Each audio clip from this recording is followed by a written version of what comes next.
Welcome and good afternoon to everybody. I'm delighted to be moderating this session on a topic that really affects all of us, one way or another. My name is Mina Al-Arabi. I am the editor-in-chief of The National, based here in the UAE, so also welcome to the UAE. It's a delight to have those of you here at the annual meetings of the Global Future Councils with us in the room, and also for those who are watching the live stream on the World Economic Forum and The National, thank you for tuning in. Our session is entitled, What is the Cost of Underinvesting in Health? For every $1 invested in health, it yields up to $4 in economic reform. The World Bank says ensuring that every person has access to health care is fundamental to ending poverty, increasing productivity, and building robust economies. And I'm sure we could spend hours speaking to the virtues and the importance of investing in health. However, we know that budgets and economies are under strain, and yet there is also incredible innovation that is being developed. And there are public-private partnerships that are also being developed that give us hope in terms of not only investments in health, but also coming up with solutions for healthcare. We have an incredible panel here. We are going to be opening up for questions. So very soon after our initial conversation, we'll be inviting you to pose your questions to our panel. So I would like to introduce them. Her Excellency Maha Barakat, Assistant Minister of Health and Life Sciences here at the UAE. Amit Buri, who is CEO of Global Impact Investing Network. Alison Holmes, Professor of Infectious Diseases and Director of the Fleming Initiative at Imperial College London. And Damiano De Felice, who is the Chief External Affairs Officer for CarbX. Very nice to have you all here. Dr. Maha, if I can start with you, please. We talk about the costs of underinvesting in health. If you can start us off with an assessment of the risks that are facing healthcare on a global level at the moment. Thank you, Mina. So the risks around the world can be summarized in about probably 6 wide categories. And these change from year to year, but more or less, I can perhaps summarize them in 6 categories. The first one is climate change, and this will come as no surprise to most people.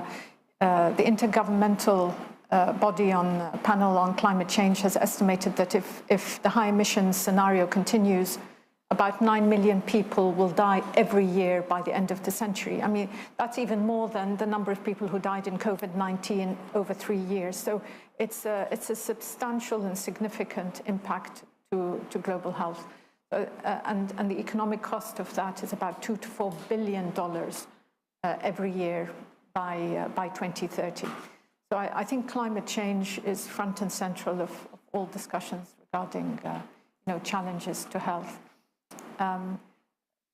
Perhaps slightly related to it, but it could be regarded as an independent category, is emerging disease, new viruses and new diseases that jump from animals to humans, and antimicrobial resistance, the topic of much of the conference of this event over the last,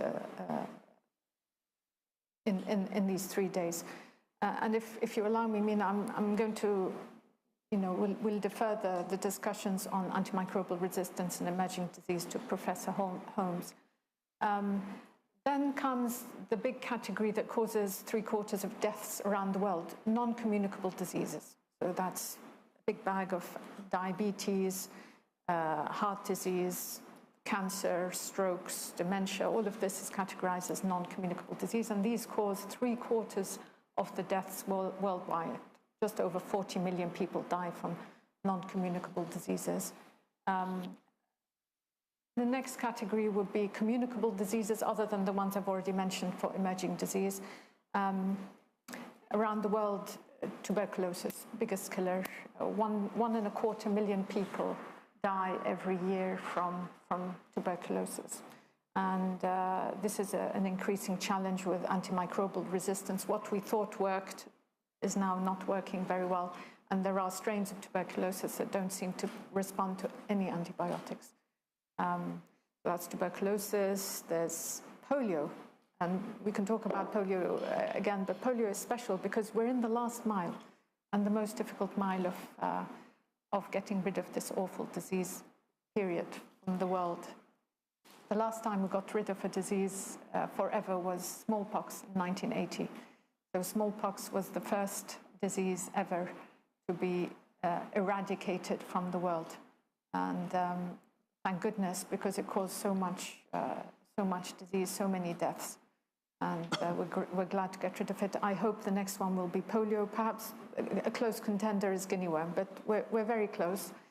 There's also malaria. Malaria is something that affects millions of people. Over 200 million people around the world every year get malaria, and over 500,000 die, most of whom are children and pregnant women. So when we talk about investment per dollar, return on a dollar, that's an average 1 to 4. But you see, when a disease kills the young, the investment in preventing that disease is far more than $4 for every one. It's far more valuable to rescue a child. And then the last category isn't one that I normally would include, but I think increasingly we have to take into consideration, I would say, malicious attacks on the health sector, intentionally, like cyber attacks and synthetic drugs, and unintentionally, like misinformation and disinformation. So this is a new category that we don't normally consider as a global health challenge, but I think increasingly we have to include it. So these are my thoughts to begin with. Thank you, Mina. Thank you. And the ability to meet those risks and those challenges that are becoming more complex as our world gets smaller, but also as we saw not only during COVID-19, but during, even trying to eradicate polio. One political event somewhere can happen that can derail, or you have an outbreak somewhere in a particular part of the world that affects all of us.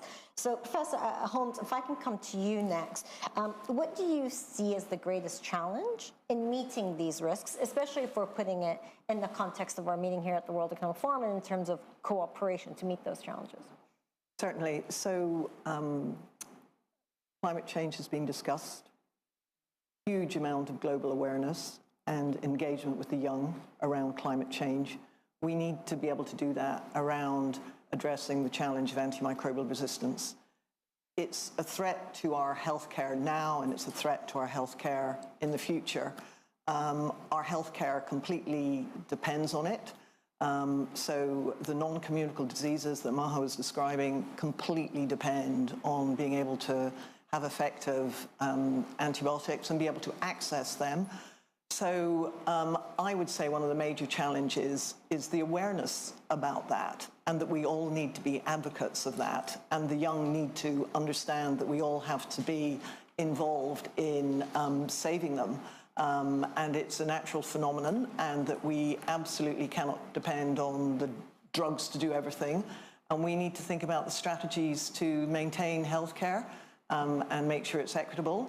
And remember that prevention is a key aspect of it, whether that is water and sanitation, whether it's infection prevention in our healthcare. I mean, over 1 in 5 of the prescriptions for antibiotics in hospitals are for infections acquired within them, or whether it's vaccination. So it's really, really important that we focus and invest in preventing infections so that we can minimize the drivers of antibiotic resistance. And that's for everybody around the world. That's for healthcare resilience. We can save the planet from climate change, but we'll have no healthcare for us unless we treat this the same way and engage and make sure that there's awareness. And if we can use this meeting in Dubai to promote that and across the other Future Council, Global Future Councils, that will be a major achievement here and now for the next couple of days.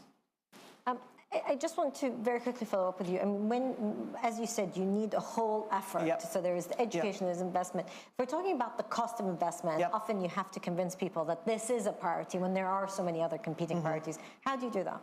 I'm going to ask Damiano to give us some examples of that. But I think awareness has to come first. And the other thing is, I think we need to listen to personal stories as well. So it's really important that we don't talk about this just as a kind of health systems level or societal level, which it is, but actually listen to the personal stories. So what do we have to thank in terms of what antibiotics have done for us personally, for our loved ones, for our family, and actually get that kind of visceral engagement about why they are critically important, and then move on to how we can invest. Damiano, tell us how to do it. I mean, there are multiple things that can be done. I think that the title of the panel is about the cost of underinvesting. I would challenge that in terms of, I mean, it's usually in a company or for an investment firm, either something is a cost or is an investment. And it's important that we start looking at health as an investment rather than as a cost.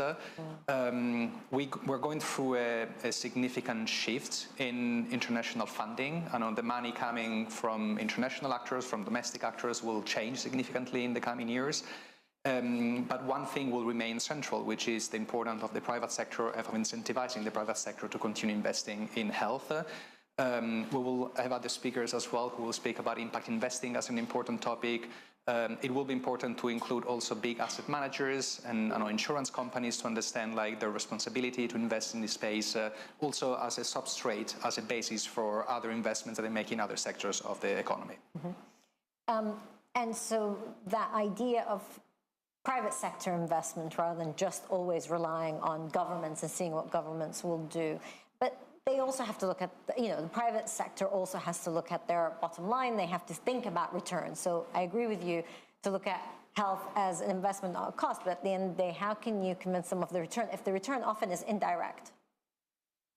The reality is that the main question is about the short-termism of some companies and some investments with respect to the long-termism of the results and the impact of this. So a key element, I think, from the public side is to ensure that there is a better alignment between the short-term cost and the long-term returns on the investment. And there are multiple ways where, public sectors, actors, international financial institutions can implement activities and policies fundamentally to provide a backstop fundamentally for private investors to invest in space. Amit, how do you approach it? You're, again, very much about impact investing and creating that network for investors. How do you see it? Sure. First, thank you for having me here. And I'll just give a brief definition of impact investing so you know how it fits into the broader conversation on private sector activity and investment. But impact investments are investments that are made with the intention of generating a positive, measurable social or environmental impact alongside a financial return. So this can be done across many sectors: housing, food and agriculture, and of course health. And one of the things that I think is so important in this moment is for us to really rethink about how we want to provide for a healthy world and how we want to provide for healthy societies. Damiano spoke about kind of declining kind of government support in some areas, and McKinsey's recently come out with an estimate that overseas development assistance for health is expected to decrease by 44% from 2022 levels. So there's a lot less money flowing in the form of aid around health, but of course we still need people to be healthy, and we need, and so one of the opportunities and then the needs is for greater impact investment in health. Governments will continue to play an important role, so will aid, so will kind of, but one of the things that we see is great opportunities that investors who care about the positive impact and are prioritizing it can play a greater role in helping to improve health outcomes. So currently, based on our global data, about 54% of impact investors have at least one investment in healthcare, and about the same percentage plan on increasing their allocations over the next 5 years.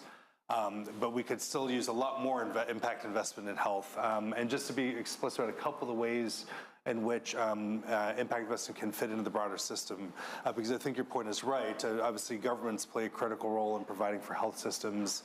Not everything is investable in a functioning health system, but there's certain areas that are. So we've seen a lot of activity amongst impact investors focused on increasing access to medicines, to critical supplies, to diagnostics, and important materials that are used by the health system. We've also seen a great emphasis on increasing the availability of data to inform health policymakers and decision makers. So through the use of providing health services, using technologies, a lot more data that can be captured, and some impact investors are investing in those components of the system. And last but not least, there's addressing financial barriers. So whether it's investing in kind of more streamlined delivery systems, helping to invest in insurance, availability or helping to address even in financing mechanisms, there's opportunities for impact investors to play several roles across that range to help improve health outcomes. Dr. Mahat, the UAE is not one of those countries that's actually pulling back from investing in health or, frankly, foreign direct assistance abroad. But how do those decisions in terms of priorities come about? And what is the UAE's position at a time that we are seeing a changing landscape when it comes to investing in health? Thank you. So what does it mean investing in health? And I think there are two underlying principles for the UAE. One is a healthy population is a prosperous one. So you need, with health, you have happiness and you have prosperity, you have economic up boosts, and so it's really important to invest in health, both locally and internationally. I can briefly talk about those. And secondly, the value of human life. No one should die of a preventable disease, not least children. So I think with these two principles, I think it explains the UAE's perspective on investing in health. On the international global level, there's a very strong humanitarian program from the UAE that has really started from the 70s with the late Sheikh Zayed. And, even in the 70s, when before even petrol was found, oil was found in the UAE, you find His Highness, may God rest his soul, Sheikh Zayed, funded water sanitation programs in Africa and some of the poorest parts in the world. If you go around the world, you can find in a small village that perhaps not many people know about, with a well or a water or a school with the name Zayed on it. And this all really started from the 70s. In the 90s, Sheikh Zayed met Jimmy Carter and got to know about his amazing humanitarian work with trying to eradicate guinea worm with the Carter Center. And that really started Sheikh Zayed's support of trying to eliminate and eradicate guinea worm. And with that came polio and malaria and other neglected diseases. So from an international level, the UAE has for many years supported investments and humanitarian aid, be it through vaccination programs, UNICEF, WHO, Gavi. Millions of vaccines around the world have been funded by the United Arab Emirates. In natural disasters, whether they be typhoons or floods or earthquakes, the UAE deploys assistance and humanitarian aid. In conflict areas like Gaza, I think the latest estimate was $828 million have been spent by the UAE in humanitarian aid for Gaza. You have field hospitals in other areas and conflict areas, and you have other types of medical assistance. So from the international level, trying to help the world and investing in trying to strengthen health systems and eliminate and eradicate diseases is really a main agenda for the UAE. And then domestically, we lead by example. So the UAE has invested heavily in what it thinks are the emerging technologies, over and above the usual ones, over and above universal health coverage and programs for antimicrobial resistance and looking at ways of preventing and treating non-communicable disease, but advancing the field. So what is the UAE now doing to try and help the health sector? They're investing in artificial intelligence. I think that artificial intelligence will be the game changer in the 21st century. I used to think it was going to be gene therapy or stem cell therapy that will be the real breakthrough of the 21st century. But I actually believe now it's artificial intelligence that will facilitate all the others. So once you crack artificial intelligence in health, I think it will open up all the other doors. Do the other panelists agree? Is AI the big game changer 21st century? So I'm going to let you continue your thought, but I just wanted to, on this. AI, we really need to embrace it and use it appropriately and share data and be able to provide data that will inform individual management and also extraordinary public health advances. Please carry on. I'm very pleased that there's kind of increased discussion on this. And I think perhaps Professor Holmes will agree that the breakthrough of the 20th century was perhaps vaccination. In the same, not antibiotics and not, but perhaps vaccination was the breakthrough of the 20th century, and maybe artificial intelligence will be what will become the breakthrough of the 21st. And that will facilitate other things. So we've already started an Emirati genome program to help with personalized medicine. We've got the Abu Dhabi Stem Cell Center for regenerative, to try and regenerate and treat degenerative diseases. And we've set up a newly formed Emirates Drugs establishment to fast-track drug development and research into newer treatments for disease. So I think this is a kind of our perspective on where the priorities are. But I want to just for a moment spend a moment on polio, because I think, as you said, to have that so close, it's the last mile, and yet we are still having a challenge, particularly in Afghanistan, Pakistan. There were some reports that potentially in Gaza you've had a few cases. Iraq had a couple of cases during ISIS when they couldn't go about vaccinations, and hopefully that's largely seems to be under control. The cost of underinvesting now in ending polio as a disease, what would be the cost? So polio is a virus, and it plagued the world for decades and centuries. And way up until, let's say up until 1988, there were something like 380,000 cases of polio. Now, today, so far, the 2025 statistics, I've just been updated. There are only 36 cases in the world, 27 in Pakistan and 29 in Pakistan and 7 in Afghanistan. So the world has made enormous progress over the last few decades, but it's not enough. And the reason why I'm saying it's not enough, we are in what's called the last mile, and it's the most difficult mile. Because if we suddenly stop all our efforts to get rid of these last 36 cases, the numbers will mushroom exponentially. And very soon we'll be back to hundreds of thousands of cases of polio, not just in those two countries, but in every country around the world. The virus, just for everyone's knowledge, the virus is detected in many, many countries in every continent. So if somebody who has not taken a vaccine comes across the virus either in sewage or in dirty water or somewhere that hasn't been properly cleaned or sanitized, they will develop polio. This is really what we're talking about, and this is why we have to continue with the vaccination program, we have to continue with the education programs, and we really have to finish the job. And if we stop or just reduce our efforts now, it will bode very badly for trying to eradicate this terrible disease once and for all. So to expand on that a little bit more, so firstly, from a personal perspective, polio,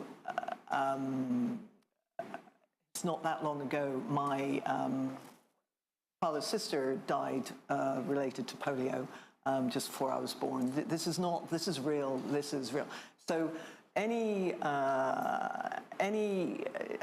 in terms of what we're trying to do here in terms of raising awareness around antimicrobial resistance, we want to flag that the power of vaccinations and the power of prevention means that we will be minimizing the unnecessary use and the potentially unnecessary prescribing of antimicrobials. So any misinformation or lack of trust around vaccination, it's critical that we address that. And just to talk about, we will not be able to provide the healthcare, even if we have the most fabulous AI, if we cannot prevent infections and if we have no access to effective antimicrobials. So the phenomenal advances in immunotherapy or robotic surgery or amazing advances in oncology and transplantation, we will not be able to realize them if we've got no effective antimicrobials to look after people to either prevent infections or address the ones that they acquire. So looking at this at a kind of whole systems way in terms of preventing, using antibiotics wisely, and making sure society is on board with that, and furthermore that investors are on board with that to understand the critical implications it has. Yeah, I think what is often forgotten is that pathogens like bacteria and viruses take advantage of a fundamental element of the human being, which is the fact that we're social animals and we like to be together in this room speaking with each other. And I think both vaccines and antibiotics have been turbocharger of economic development in the last century because they allowed people to be together, to spend a lot of time together, and to travel from one place to the other without the risk of infecting all of each other. And this is pretty amazing if you think about it, because all the lack of trust that we're now putting into the system with respect to vaccines, the lack of incentives to develop new antibiotics, is putting us fundamentally at the risk of not being able to have all these type of meetings, all these type of interactions, because of the bacteria, the pathogens, the viruses taking advantage of something that will always stay. Whatever AI we will develop, hopefully we will still have human social interactions where bacteria, viruses will try to take advantage of that.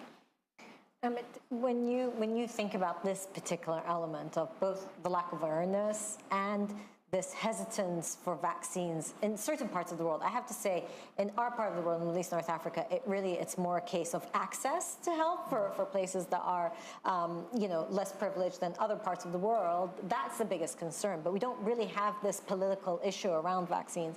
You know, when you think of it from your vantage point of impact investing, how much is raising awareness or pushing back against rolling back what we've been able to achieve in other parts of the world when it comes to vaccines?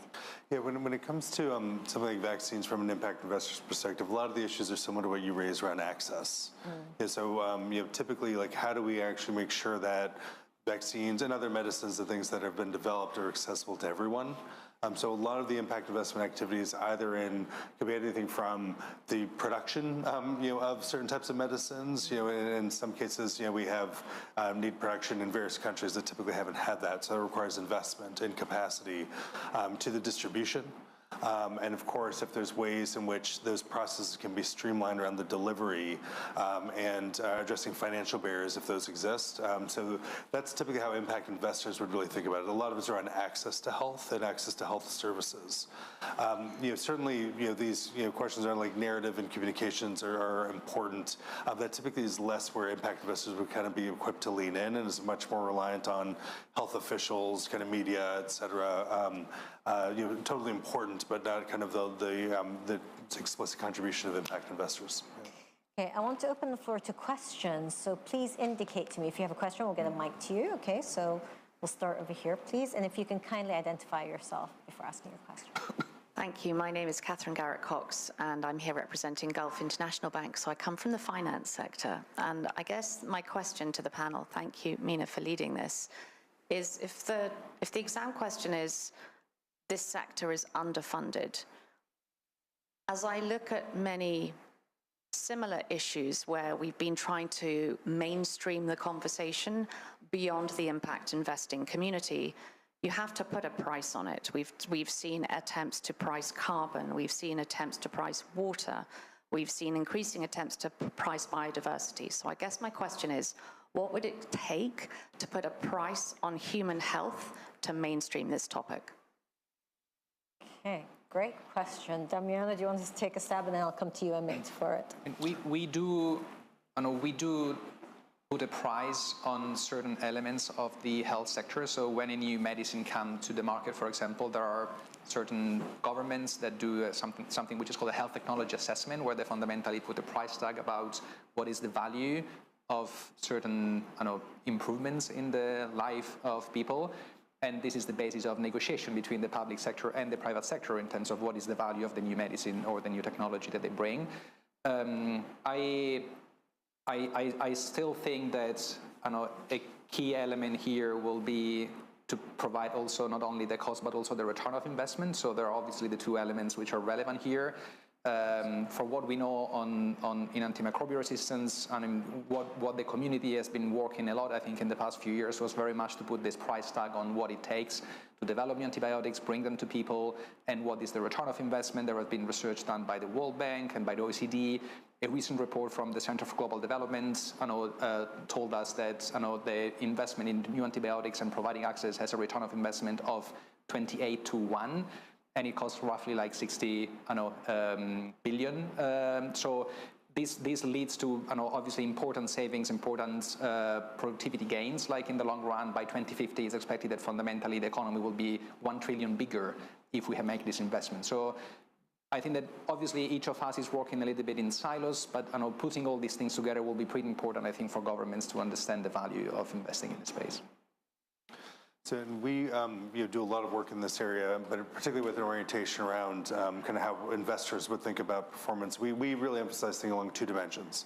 Of course, there's the financial dimension, which I think is quite well known to investors and very conventional. But the additional component that we think about is the kind of the impact performance. So we support a system called IRIS Plus, which is a free public good. It's a measurement system focused on outputs and outcomes.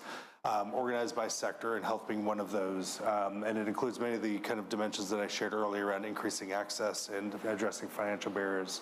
However, it'll have a set of metrics, results that investors can measure. And I think what you're speaking to is going a step beyond that. And we have not been of the view that we should try to like convert everything to a financial price. And so we haven't done work in that area explicitly. But where we have made some headway, even just the last few months, that I think has a lot of potential. We've set up something called the Impact Lab, where we're looking at new ways of quantifying and analyzing impact performance. And we've actually been testing out with investors something that's well known to academics, which is quality adjusted life years, as a way of distilling various types of health impacts, but also it could be everything from providing housing or addressing air pollution or other things down to a kind of a single metric that people can use that's very relatable. We've only kind of put out some thought leadership on this ourselves in the last few months, but it's actually getting a surprising amount of traction. It's kind of interesting that a lot of, I think, investors are now thinking about this fundamental dimension of like, how do we actually improve humans' lives and livelihoods? And are the ways that we can take all the complexity of all the issues that people in this room are thinking about online and actually distill this down to some ways that are just easier for people to get their heads around. And I hope that will actually help motivate more focus on how do we actually take all the resources in the world and all these needs and channel them towards actually improving the way people live. So thanks. Thank you. There's a question. Hi, thank you. I'm Zane, Latvian Education Accelerator, and I wanted to ask a question about mental health challenges, and in particular in the context of Gen Z or anxious generation. So we work a lot with both Gen Z, but also with employers, and we see how it dramatically affects also productivity levels and sick leave numbers, and employers are doing their best to invest in different kind of, wellness programs and so forth, but it's not enough. So where do you see that direction going, and are there any breakthroughs, or any innovations somewhere at the frontier, or Maybe we can share the response with Prof. Holmes, but I think by Gen Z, so the youth, I think the question is about the youth, and they have never been more important. So we saw this in climate change, and we're seeing now in several other topics with activism from the youth. They will make the difference. The youth have a very loud voice. They are inheriting the world we are preparing, and therefore, we have to listen to them. And perhaps I'll hand over to Professor Holmes, because I think it's a really important topic, actually. So I was letting Maha get on with that, because I thought your question was about mental health, about learning from the work done around mental health. So there's an enormous amount to learn from that work. But I'm not going to talk about that, but I recognize it's a huge amount that can be learned from the work that's being done around mental health, and how much that means to the younger generation as well, and how in tune they are. But I would like to say a little bit about education and looking to the future. So the Fleming Initiative has just embarked on a piece of work with global leaders in education about making sure that the knowledge and the understanding of like climate change is embedded in primary and secondary school education, which actually was an action from the UN General Assembly report, that was a major gap, a kind of lack of understanding and awareness, and how to make both formal education in terms of embedding in curricula, and then more informal ways of working with the youth in terms of appropriate communications. And there's such phenomenal work going on.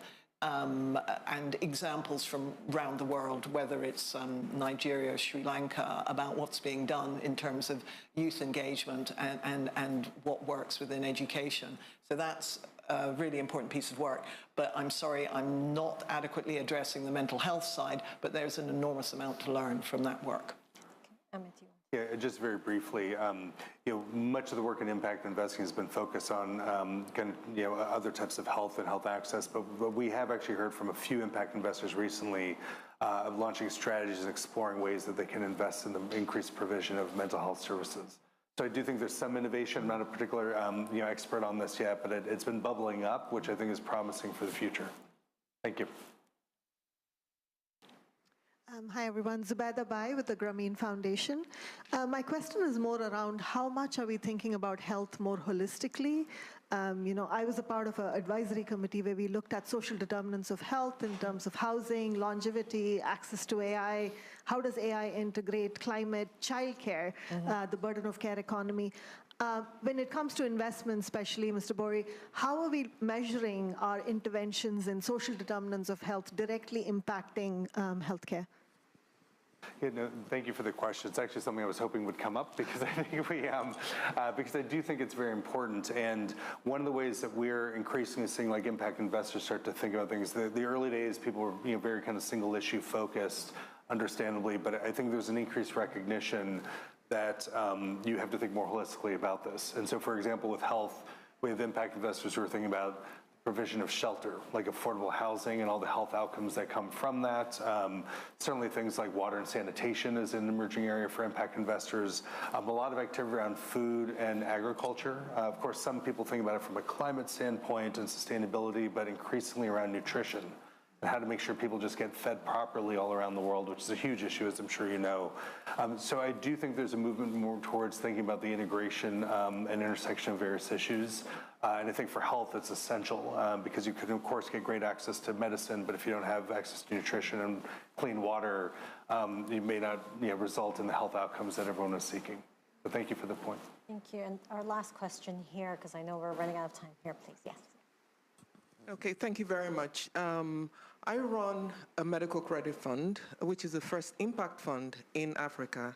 And what I'm finding is that it's extremely difficult to lend because of the risk. Mm-hmm. If you want to make impact, it's usually at the bottom, of the pyramid in Africa, those who are not covered. So what I'm trying to figure out is, from your experience, how have you been able to mitigate? I don't know if you've invested in other markets where it's risky. How do you mitigate that? Because I'm sitting on 40 million euros that I can't lend, and yet people are not able to access healthcare. No, thank you for the question. And it's actually part of the topic that my council here is addressing, the Global Future Council. And so we, just to be clear about where we sit, so we represent a network of investors. So it's about 450 members in 60 countries. Many of whom are also contending with risk, and in an environment right now where risk is increasing, both some of the real risks and also the perception of risk. So this is a very topical issue. I think one of the big issues we need to kind of address as we think about the future of international development and aid is actually how we kind of reduce the risk. Of course, we have to reduce perceived risk, but also the real risk inherent. And I think increasingly, we need to be more effective at using models of blended finance and other types of mechanisms that kind of help reduce risk in the system. So I'd be happy to talk to you about it further afterwards. Yeah, thank you for the question. Thank you. Okay, so I've left the last question for myself, where I'm going to ask each of our panelists the same question, which is for the people here in the room, but also those who will watch us, to think about what is one issue from the work that you're working on that you want us to think about and advocate for that could make the greatest impact in having better health outcomes. So it's a big question, but really I want you to zero in on one issue that you think we should be advocating for and work towards to have better health outcomes. So Damian, I'm going to start with you. I think for me it would be changing the way in which we think about health, which is not only a cost but also an investment in critical infrastructure. I mean, we build roads and bridges and airports so that people can be more productive. These things are useless if people are sick and cannot work. And so I think it's critical that we start looking at health as a key element for the infrastructure of our society. So I would say to realize the role of how we use antibiotics and how we prevent infections.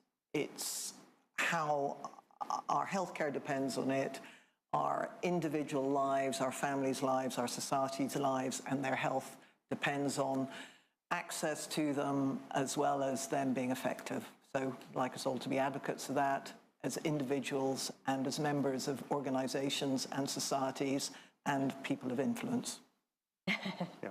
I would just say that if we want kind of healthier people and healthier communities and societies, we really need to make sure we're investing more in health. And I'd hope that governments, as they take this moment of change in the world and disruption, could really lean into thinking about how we can mobilize more investment in health from other sources.